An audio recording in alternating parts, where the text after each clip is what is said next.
Nga masaka nga budkakazo Leng masak mangan kin maazwe Andungu vat kona at mangang Tanga tinzel fekande ampira fe Anota ndema ku Tirenga ku Bizuti vole fonga sakaf marenga ku Atok ti maneng na nonit kan fiena ku Mamarata nga donk za kono lusno Atel mbola tampok sira mame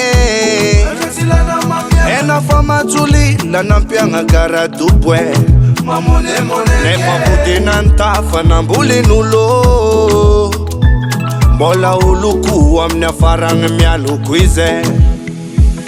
Aza tapwa ngaranu komami dwate Baka fano mipwera fatara manambate Aza tapwa ngaranu komami dwate Beka fano mirea rea fatara vade Mangot kundo mabitam samnan Tifot sa komera tangamnan Tifwek matoza mbola ndoktamnan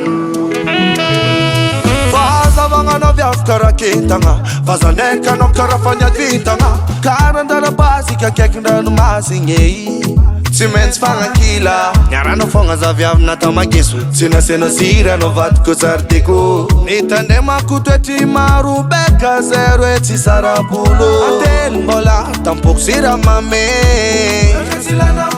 Ena fama tuli la nampia nga gara dupwe Nepa puti nantafa na mbuli nulo Mbola uluku amnya farang myalukuize Aza tapwa ngaranu komami dwate Baka fano mipwera fatara manambate Aza tapwa ngaranu komami dwate Beka fano mirea rea fatara vade Maventilota menoza Teko kora malano Kate kwa mino feki fokusa konda nini no Maventilota menoza Teko kora malano Kate kwa mino feki fokusa konda nini no Aza tapwa ngaranu komami dwate Baka fano mipwera fatara manambate Aza tapwa ngaranu komami dwate Beka fano mirea rea fatara vade Antel mbola tampok sira mame Ena fama tuli la nampia nga gara dupwe